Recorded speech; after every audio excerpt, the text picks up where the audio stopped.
Үзэгчтэй хөтөлбөр маань зочны цагаараа үргэлжлэж байна. За өнөөдөр бид бүхэн Mongolian Swimming Club-ийн усан дээрээс зочны ярилцлага хүргэнэ. За нэвтрүүлэг маань бол одоо салбар болгоны төлөөлөлтөд ярилцаж, за тэдний одоо ажил мэргэжлийн онцлог, ажилласаа авдаг кайф мэдрэмжийн талаар ярилцдаг. За өнөөдөр бассейн дээр ирсэн байгаа. Тэгээд клубын багш ануудаартай ярилцсан. Өглөөний мэнд хүргэе. Өглөөний мэнд хүргэе. За ер нь таны ажил хэдэн цагаас эхэлдэг юм бэ өглөө? За миний ажил бол өглөө 8 цаг гэж эхэлнэ. Хамгийн ихний үйлчлэгчид маань 8:15 гэж орж ирдэг. За тэгээд тэрнээс өмнө бид нар хурж ирээд 15 минутын өмнө одоо усныхаа температурыг, орчныхоо температурыг тий одоо энэ хүмүүсийнхаа хэрэглэх өвч, мөвч хэрэглэсэн үү гэдэг эдрээга ингээд бүгднийг бэлэн байлгаж идгээ гэсэн ажлаа бэлтгэдэг гэсэн үг. Тэгээд орой 21 цагт ажил маань хаадаг. Ер нь усан сэлгээд одоо бассейнд ороход тохиромжтой цаг гэж байдгүй. Ер нь цагийн хувьд бол бүгд нээлттэй гэдэг юм уу? Бүх цагт усан сэлэх тохиромжтой. Ямар ч үед бол ус хүнийг маш гоё сэргэж өгдөг. Тий. За яг өглөөгөр эрт ирэх юм бол тэр өдөржингөө маш сайхан эрт хүчтэй энергитэй гоё өнгөрнө. Өглөө гоё сэргэлтээ авчна гэсэн үг хурж ирээд. Оройн цагаар орох юм бол маш сайхан амралт болж өгнө.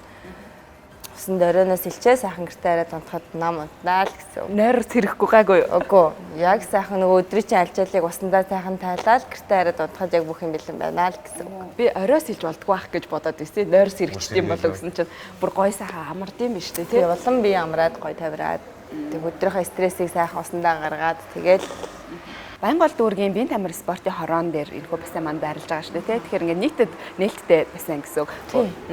Нийтэд үйлчлэх бассейн гэсэн үг. Тэгэхээр хин ч хурж ирсэн бид нар дээр нээлттэй л үйлчлүүлж болно гэсэн үг. Үйлчлүүлэгчдийн одоо насны одоо доод хязгаар гэж заах уу? За яг хөө манай дээр хамгийн доод нь одоо 1 настай, 2 настай хүүхдүүд бол ээж автайгаа хамт харгалзагчийн хамт орж ирж болдог. Гэхдээ тэдгээр хүүхдүүдэд хичээл мэдээж орохгүй. Усанд нь дасгаж тоглох маягаар байлгаж болно.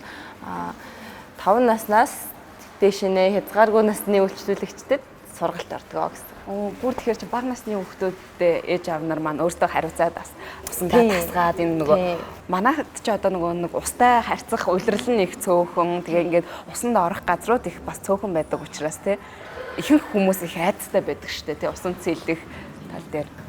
Бага наснаас ирэх тусмаа сайн. Баг дээр ирэхлээр жах хүүхдүүд нөгөө нэг юм айцгүй байдаг байхгүй. Тэгэхээр ус руугаа ороод шууд тоглол ээж аавд нь баг хичээл зааж байхад л хүүхдүүд хажуунаас нь хараад сурчдаг. Айцгүй байна. Ямар ч айц байхгүй. Муу санаа байхгүй гэсэн үг байна. Ингээ одоо бид нар шиг одоо насны хүрчээд тийм том болох тусмаа нас ингээд том болох тусмаа л одоо ингэчүүл живчих болоо тэгчүүл живчих болоо гэх хүн ингээ бие бараа чангалт байдаг байхгүй юу? Хүүхдээ авах тусмаа л хөөхөн цагаахан тэгэл өө багшаа ингэж юм болж ин тэгж ин өө багшаа сурчлаа гэж хөөхөн. Би ч одоо сэл сурмаар байгаа шүү дээ. Тэгээ би одоо ер нь хэдийн хугацаанд сэл сурах бол? За ер нь бол гэхдээ хүнээсээ шалтгаалдаг юм. Орж ирээд эхний өдрөө шууд аюу хурдан ивэ олоод явцдаг тийм хөдөлгөөний эвсэлтэй авьяастай хүмүүс байна. Бүр үнэхээр хичээгээд ингээд юм сурч чадахгүй за багшаа үнэхээр болох уу гэдэг хүмүүс ч бас байна. Гэхдээ хэн уухгүй байна, хэн хичээл зүтгэл гаргана тэр хүн чадна. Сэлж чадахгүй хүн гэж ямар ч насанд байхгүй. 60-тай, 80-тай, эртээ эмээ өвөөнөр орж ирсэн ч тэд нар сэлж сурах бүрэн боломжтой. Өөх тийм үү. Ер нь хамгийн одоо ахмад үйлчлүүлэгч шав ямар хүн байна? За манайх дээр ч хамгийн ахмад нь 60 хэдтэй хүн байдаг хаа нэг хөшөн өвөө байдгийн. Өөр газруудад бас бүр хөшөө хүмүүс явдаг. Бүр анхлаас суралцах гад ирж анхлаас суралцах гад ирдэг. Бид нар бол аягүй мондөг хөрх хүмүүс хэлдэг. Тэгээд эхэндээ бол ингээд нөгөө нэг залуу хүүхдүүдээс ичдэг юм уу бие барин жоохон. За тэгэл эхлэнгүүт чинь дэше хараад ингээд бие сул тавиал. Хинт ч халтахгүй, хэнийг ч өөртөө халдаахгүй. Бүр эрэхтэй байж. Тэгээд ер нь бас ингээд ажиглаад ахад хүмүүс ингээд нөгөө айц гэдэг зүйлэл сэлгээд их саад болоод идэг юм шиг байгаа нь тий. Хамгийн их санд болдог зүйл л ярьсаа айц. Ингээд багтаа одоо нөгөө нэг живжсэн ч юм уу те эсвэл живж байгаа хүнийг харж исэн ч байдаг юм уу. Тиймэрхүү хүмүүс чинь айгүй их тийм айцтай орж ирдэг байхгүй юу. Тэрэн дээр нь юу яаж ажиллах вэ? Тэр айцаас сэтгэл зүйтэй нь л сайн ярина. Эхлээл за одоо ингээд хамгийн түрүүнд над дээр орж ирлээ гэхэд те. За сайн байна уу одоо те өмнө нь сэлжсэн үү, бассейнд орж үзсэн үү, гол нууранд орж исэн үү, хаана яаж өссөн бэ? Голтой газрын хөвгтөө, усгүй газрын хөвгтөө, устай газрын өнөө гэл ингээл эхнээс нь ингээд бүгдээрээ гоё ярилцсан. За бид нар ч одоо ингээд ус руу орохлээрээ хуурай газрын биш усны амьтан болоод төрчихөж байгаа байхгүй. Шалуур амьсгалын систем яваад энэ дотор тий. Бид нар энэ чинь амаараа аваад буцаага амаараа амьсгал гаргадаг бол усны дотор бид нар амаараа амьсгалаа аваад хамраараа гаргадаг шүү дээ. Тэгэхээр тэр болгоныг эхнээс нь заахын тулд дандаа сэтгэл зүйтэй ярилцаж тий одоо ингээ ямар айдас байна тэр болгоныг нь усны айдсыг одоо усанд нь арилгадаг гэж хүмүүс яриад байдгийн тэрэн дэхт очиргүй нэг айлгах та биш тий. Зүгээр одоо ингээ ийм байна одоо хөлөө дүрээд үз амар байна уу? Одоо дахиад нэмээд гараа хийгээд үзье хоёлаа. За одоо яах вэ гэд ингээд ярилцаад ирэхлээр хүн чинь өө нэр эн чинь зүгээр юм биш үү? Би багшийн хяналтанд ор байгаа юм биш үү гэдгийг тийм тайвширчаар айхаа болчдөг гэсэн үг. Одоо ингээд сургалтанд явъя бассейн сэлийхэд янз бүр одоо нэг шинжилгээний бичиг ч юм уу тийм хүн шаарддаг. Шаарддаг тийм. Юу шаардахаар вэ? Одоо бид нар ер нь манай өглөө үүдэгч ер нь сэл сурах гэдэг энэ зундаа. За хүүхдүүдээс бол цагаан орхон шинжилгээ авах хангалттай байдаг. Настан төрсэн хүмүүсээс болохоор цагаан орхон шинжилгээ, мазокын шинжилгээ давхар авч оролцдог. Тэгээ манайх өөртөө энэ чинь байнгын эмчтэй. Манай эмчмэн өглөө 9-өөс оройд 5 цагийн хооронд бид нартай хамт яг ингээл багш шиг ингээл хараа сууж идэг. Бид нарыг хоол цайнд орж байхад багш эмчмэн бараг за одоо наа хөл гарч болж ийн болохгүй ингээд хүүхдүүдтэйгээ бараг багш шиг болсон ярилцаа яж идэг. Тэгэхээр ингээд эмчмэн өөрөө шинжилгээнийхээ хариуг нь уншаад за болж ийн болохгүй ингээд хүүхдүүдэд ялгаад авчдаг. За тэгээд энэ чинь осол аваар ямар нэг юм болоход байнгын бэлэн тусламж үзүүлэхэд бэлэн байгаа тий. Тэгээд нөө бассейнд чинь бол одоо бусад спортоор хичээлэхээс илүү эрүүл ах уу тий орчны цэвэр байдал гэдэг зүйл бол бас маш чухал агаад байдаг бах тий. Одоо ийш орохж байгаад хүртэл хүмүүс одоо хүлэн хариуцгаал орч тий. Усын спорт бол бусад бүх спортууд дундаас хамгийн бэртэл гэмтэлгүй спорт. Харин ч улам эмчилдэг спорт гэхгүй юу. За нурууны өвчтөй хүн ирж чинь тий суулттай хүн өөрөө ханиадтай хүн хүртэл бассейнд орохлоор нөгөө нэг бассейнд чинь усан дотор бид нар байнга байхаар яг нэг утлагын аппарат нь орж байгаа юм шиг байхгүй. Одоо их тэгж уушиг цээжнээсээ ахуулаад ингээд нос тэршүүлс одоо дотор байгаа бохирдол юу гэдэг юм бүгд ингээд гараад ирдэг. Тэгэхээр тэд нар хүртэл ингээд сайхан уушиг хамраа тий ингээд цэвэрлээд гадгаа л гэсэн үг. Тэгээд хүмүүс ер нь өвлийн үйлрэл бас их бассейнаар хичээлэх туфтаа юм байна тий. Өвлийн үйлрэл хичээлэх тусмаа илүү сайн гэдэг. Уушгаа цэвэрлждэг тий. Уушгаа цэвэрлэн одоо манай энэ Баянгал дүүргийн спорт хорооны бассейны маань өвлийн уран утааны эсрэг усын спорт гэдэг нэртэй тийм ураатай байсан бид нар. Ер нь одоо яг Баянгал дүүргийн маань энэ спорт хороон дээр үйлчлүүлэгчд хэр байна? Үйлчлүүлэгчдийн хувьд одоо насны хувьд ямар хүмүүс илүү их цанхилж ирж байна? 5-6 наснаас эхлээд нэг 40-50 насны орчим хүмүүс хамгийн их ирж байгаа. Тэгээ манайх дээр нөгөө гэрээтэй сургуулиуд их байгаа. Ангаараа ингээд одоо айгуу гоё. Оо ялгаа. Тийм одоо хувийн сургуулиуд, улсын сургуулиуд одоо яг манай энэ хажуудлын 40-р сургууль гэхэд өмнөх жил 12 дугаар анги, өөрчн 6 дугаар анги чөлөө явсан гэсэн. Одоо энэ жил болохоор 11 дугаар анги, 7 дугаар ангийнх нь явж байгаа. Биеийн тамирынхаа хичээлэг баг биеийн тамирын хичээл нь бас спорт гэсэн үг. Тэгэхээр бид нар ороод ирэнгүүт биеийн тамирынхаа хичээлээр 45 минутын хугацаанд бассейнд руу орж ирэхэд сэлүүлээ сургачнаа л гэсэн үг. Одоо ер нь хичээл мань хугацааны хувьд хэр хугацаанд явагдах вэ? Сарын 12 оролт байдаг. Нэг удаагийн оролт нь 45 минутаар. Тэгээд анхны шатны хүүхдүүдийг олвол эхний нэг 4-5 оролтон дээр нь зөвхөн хөлийн дасгал, хөвөлтийн дасгал хоёрыг авна. За тэрний дараагийн нэг 2-3 оролтон дээр амьсгалын дасгалыг авна. Тэгээд хамгийн сүүлд нь мэлхий сэлтийн гарын хөдөлгөөн явдаг. Яг мэлхий сэлт гэж нэ гэхээр мэлхий сэлт маань яг нэг доошоо хард сэлдэг. Тэгээд амьсгал авахд гарч ирэхэд нэг хамгийн тэнцвэрээ болоход амархан сэлдэхгүй. Тэгэхээр нэг дөнгөж ус руугаа орж ирж байгаа аа усыг үзэж байгаа хүүхдийг маань шууд яа усыг үзүүлээд ингээд нүдэдэж болохгүй шүү дээ. Тэгэхээр ингээд хамгийн түрүүнд ингээд айцсгүй амархан толгоо гаргаж ирээд амьсгал авахд амархан төрлийн сэлтэн мэлхий сэлт байдаг учраас Орос, Монгол хоёр тал зөвхөн одоо яг энэ мэлхий сэлтийг анх шатан заадаг гэсэн үг. Бусад газрууд бол ер нь чөлөө сэлт буюу өврөөр далах сэлтийг заагаад авчдаг. Усан цэлгээр ер нь их ядардаг гэсэн. Ядарх уу үгүй юу? Би ачаал авахын хувьд ярьж байна. Тий, ер нь ингээд нэг сэлээ гараад ирсэн дараа нэг жоохон тийг нь ядарна сүлдаад байна. Гэтэ тэр нь эхний 1 сараас 2 сарын хугацаанд л үргэлжлэнэ. Тэрнээс хойш сайхан гоё дасаад сэргэлт бол авчихдээ. Одоо бид нар өөр нөгөө хуурай дасгал, жим, фитнес хийхлээр ингээ болдордог шүү дээ. Яг тэгж ийна л гэсэн. Тэр нь шууд мэдрэгдэж байгаа юм байна тий. Шууд мэдрэгдэн. Тэгээд явандаа ингээд удаа явах тусам л бассейндаа л очимоор санагдаад байдаг болчихно ер нь. Би улам сэргээлтэй гоё. Улам сэргээл. За зүгээр сууж яхаар явчих сэлээ даа гэж бүр цаанаасаа л хүний ухамсарт тийм бодол ордог болчихсон. Бас нэг ийм зүйлээс бас турах чаа хүмүүс маань ч юм уу усан цэлхэр чи усч чад ингээд хүний бие махбод ингээд илүү гоё ингээд гуайлах ч юм уу тэ ингээд Ус маань арьсыг маш гоё зөөлөж өгнө. За усан цэлдэг хүмүүсийн арьс бол янзын гоёгоо та нар ингээд тарцуулж үзэж чадна шүү. Зурж үзгөө гэдэг. хоёрыг хараа. Маш гоё зөөлхөн болдог. Тэгээд арьс маш сайн чангардаг. Жирэмсэн хүн хүртэл усан цэлэхэд жирэмсэлсэн хугацаанаас эхлээд төрөх хугацаа хүртэл усан цэлэхэд нөгөө нэг жирэмсний тонус гэж байдаг шүү дээ. Ингээд гидсэн бадлаад байдаг. Тэр байхгүй. Ямар ч тонусгүй байсараад төрдөг.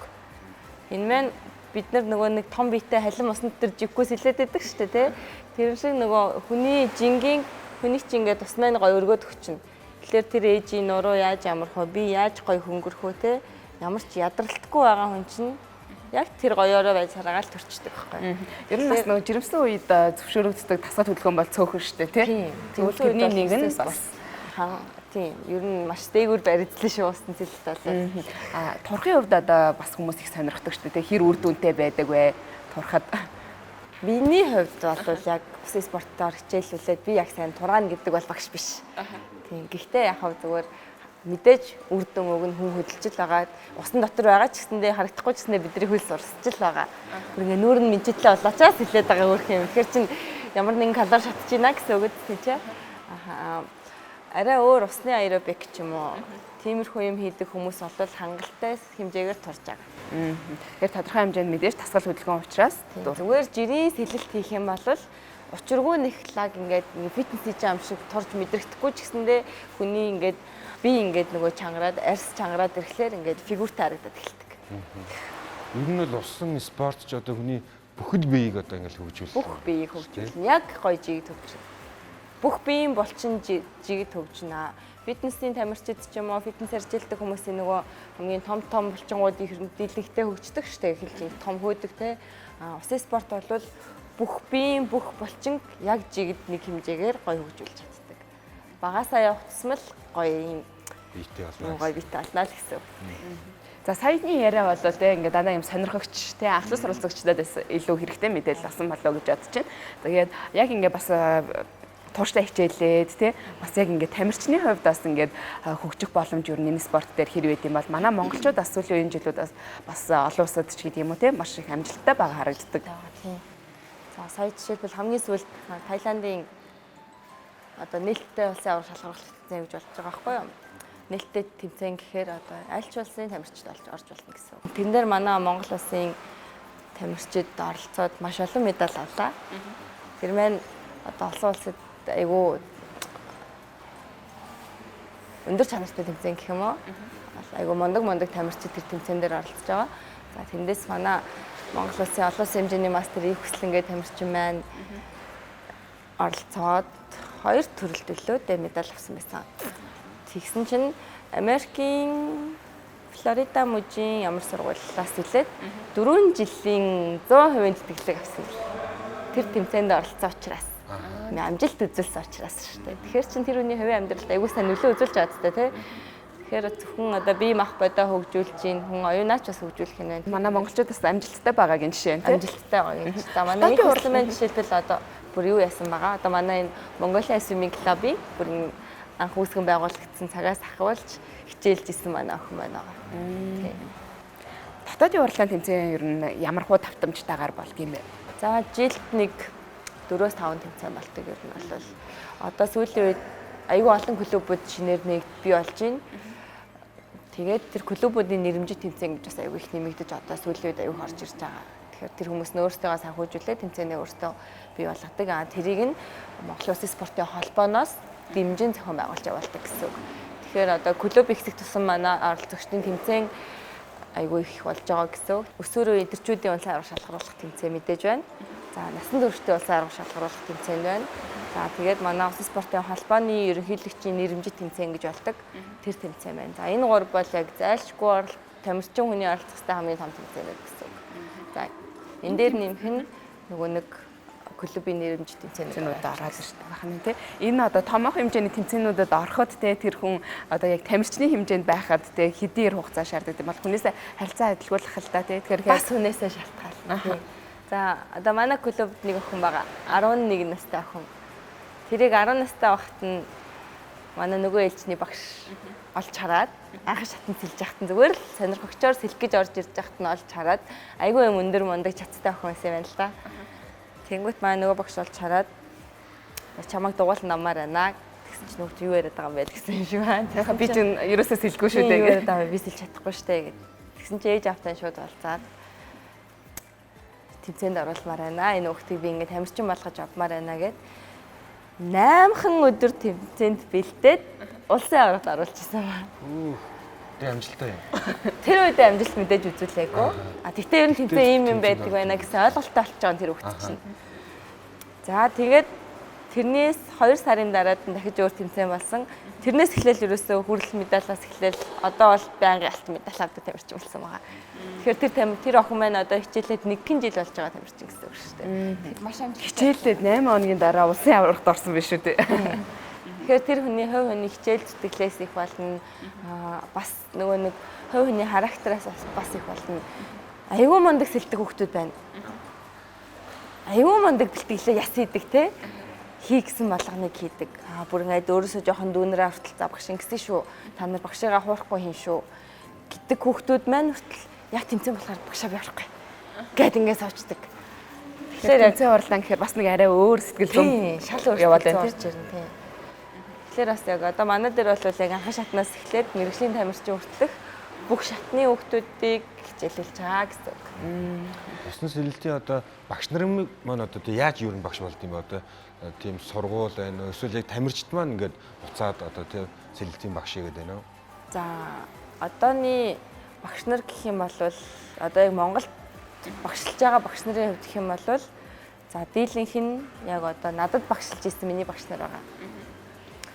За миний үе болоод ирэх юм бол ихэнх нь тамирчин байсан. Яг миний үеийн тамирчин байсан. Надтай хамт ингээд нэг үе тамирчин байсан. Тэд нар маань багш болсон байгаа. Багш болсон. Одоо бүгдээрээ тусдаа ууг нь бол мэрэгжил эзэмшчихсэн. Тэгэд боловсрал эзэмшсэн мөртлөөсөө яг нөгөө дуртай амаасаа ингээд холдож хөндөрч чадахгүй, хайж чадахгүй. Яаж иж байгаа л илүүгээ ингээд холбогдчихдаг. Тийм хүмүүс байгаа. Одоо тэрнээс цааш дасгалжуулагч багш нарыг болохоор бид нар одоо нөгөө FINA гэдэг олон улсын усан спортын холбоо гэж байдаг байхгүй юу? Тэр нь одоо World Aquatic гэдэг нэртэй болчиход байгаа. За тэндээс сургалт авдаг. Жилдээ нэг ч юм уу, 2 жилдээ нэг ч юм уу. Зарим завтай боломжтой хүмүүс нь өөрсдөө олон улс руугаа гадагшаанаа яваад FINA-гийн сургалтанд очиж суралцж болно нээлттэй байдаг. Яг Монголын усан спортын холбооноос дэлхийн холбоо руугаа хүсэлт өгж бас тэндээс мэрэгжлийн багш нарыг Монголдо авчираад бас бэлтгүүлдэг тийм сургалтууд явагддаг. Тэрнээс гадна манай энэ клубын маань Баяр сайхан гэдэг багш байдаг. За тэр багш маань болохоор одоо манай энэ клубын үүсгэн байгуулагч байгаа. Тэгээ тэр хүн маань болохоор Монголд баг ганцаараа Оросд улсын спортын багш мэрэгчлэр төгсөөд ирсэн хүн байдаг баг шүү. Бүр яг их сургуулийн төгсөөд ирсэн албан ёсны яг тийм дипломтой хүн байдаг хаа. Манай багш маань одоо бас энэ чинь тийм 45 хоногийн сертификаттай сургалт бас багш болох гэж байгаа хүмүүст бас тусгаасан. Өөрсдөө чадахгүй хүн ч байж болно тийм. Чадагч байж болно. Чадахгүй байх юм бол ингээд анхнаас нь ингээд сургаад. За тэгтээ тэр хүнийг өөрийг нь сэлж сурахаас гадна сургах арга барилтаас давхар сургаад явдаг гэсэн үг. Ер нь бол ингээд тамирчид те илүү их бас яг энэ спортод дуурлаа. Цаашид бас энэ спортынхаа үр шимийг бусдад түгээх зорилгоор багш нар болж байна те.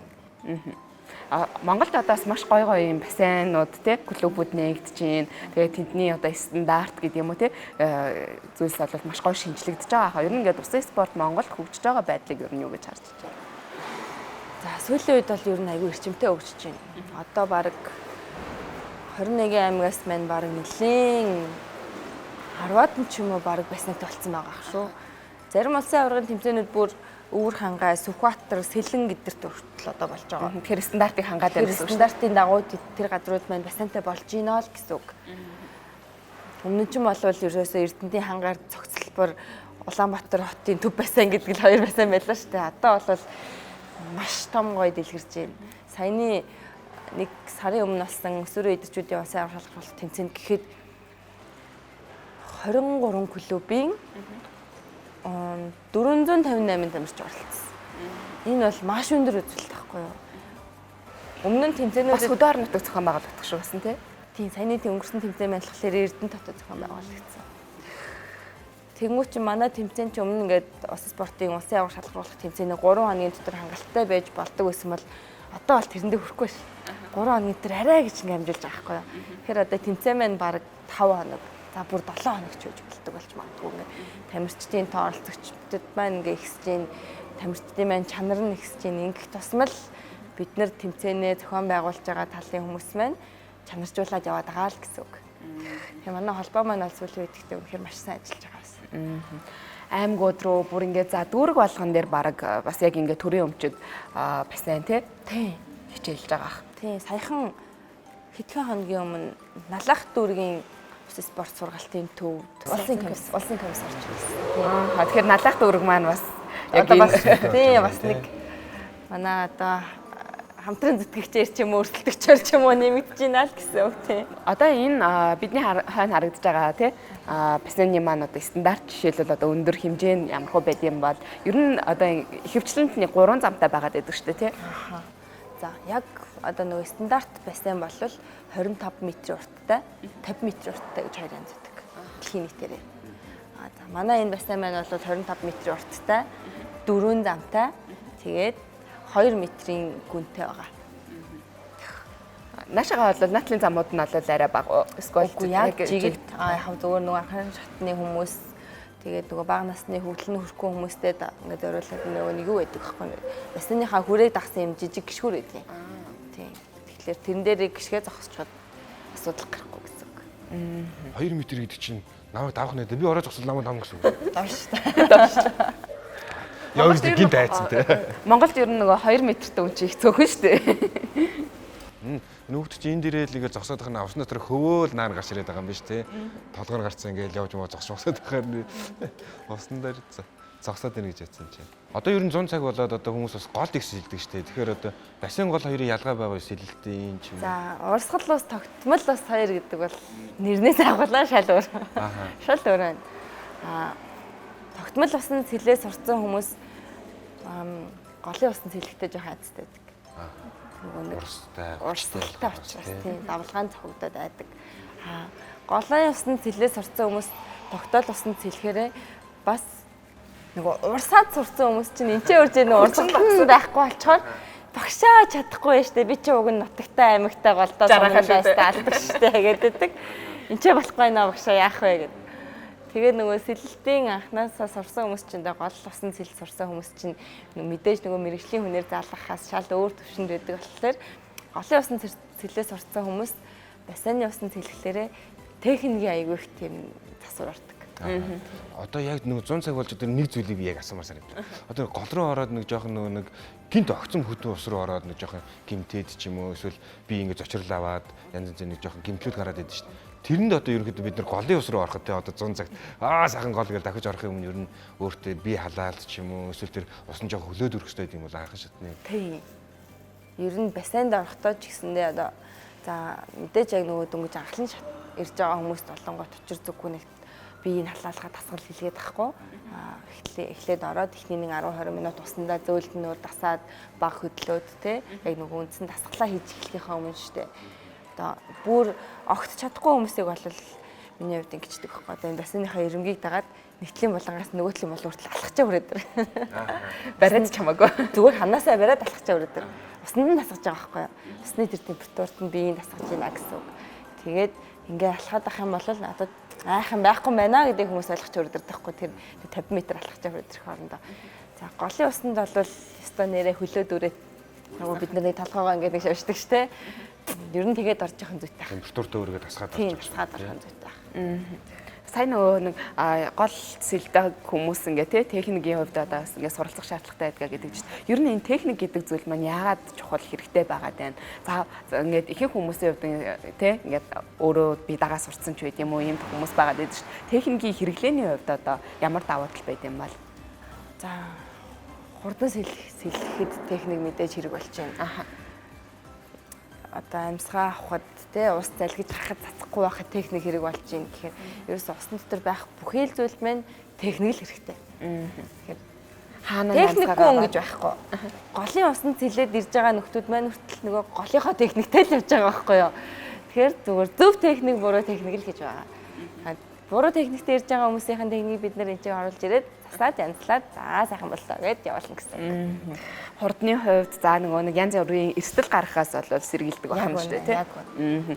За тэгээ бид хоёр яг юуг бол бассейн руу орох гэж байгаа хүмүүс шиг асуултууд асуулаа. Тэгээ маш гоё зөвлөгөөнүүдийг өгсөнд баярлалаа. Тэгээд магадгүй одоо үзэж байгаа хүмүүс маань тийм бас би сэлд сурыг хүүхдээ сэллүүл сургая гэж бодож байгаа хүмүүст бас гоё зөвлөгөө өгөөч. Бас яаж ирж бүртгүүлж хамрагдах боломжтой байдаг вэ? Баянгол Дүргийн спорт хороо гэсэн Facebook пэйж утсаагаа тэрүүгээр холбогдож болно. Эсвэл бол хурж ирээд манай үүдний ресепшнээр хурж ирээд зөвлөгөөгөө аваад шууд бүртгүүлж болно. Зүгээр шууд би бүртгүүлээд орё гэсэн хүмүүс нь бол зүгээр ирэхээс өмнө шинжилгээгээ өгчөөд насан турсан бол нөгөө мазок цагаархоо жах хүүхд бол дан цагаархоо шинжилгээ өгчөөл шууд шинжилгээнийхэн бичгийг аваад хүрээд ирэхэд орлоо. Хувц хэрэгслээ бэлдээл ирэхэд. Усны дээр хэрэгтэй зүйл маань болохоор манайх дээр усны малгай, усны нүдний шил, усны хувцас заавал зориулж явах шаардлагатай. Хүмүүс маань нөгөө ижил төс тарагддаг хувцсуудыг бас өмсөд ороод ирдэг тал байдаг байхгүй юу? Тэгэхээр яг зориултын усны хувцас авах хэрэгтэй. Тэгээд одоо өөрийнхөө хувийн ариун цэврийн хэрэгсэлтэй нөгөө малгай, савн, алчуур, биеийн угаагч, үрэгч тиймэрхүү юмнуудаа бэлдээд өөрөө хурц ирэхэд бол манайх нээлттэй байдаг шүү байнга. Өглөө 8-аас эхний хичээл эхэлдэг гэсэн шүү. Өглөө 8-аас орой 21 цагийн хооронд тасралтгүй үйл ажиллагаа явдаг. Амралтын өдрүүдэд ч гэсэн ялгаагүй. Даваа гарагт амардаг. Тийм даваа гарагт манай спорт хороо тэр чигтээ амардаг. Тэгээд мигмар гарагаас нэм гараг хүртэл бүх өдрүүдэд саяны цагаар ажилладаг байх нь шүү. За тэгээд өнөөдрийн амралтын өдрийн дугаарыг үзэгч та бүхэндээ зориулан усын спортын талаар мэдээлэл хүргэлээ. Бидэнтэй хамт байсан баярлалаа. Өргөжлүүлэн хөтөлбөрөө үлээ авч үзсэн үү?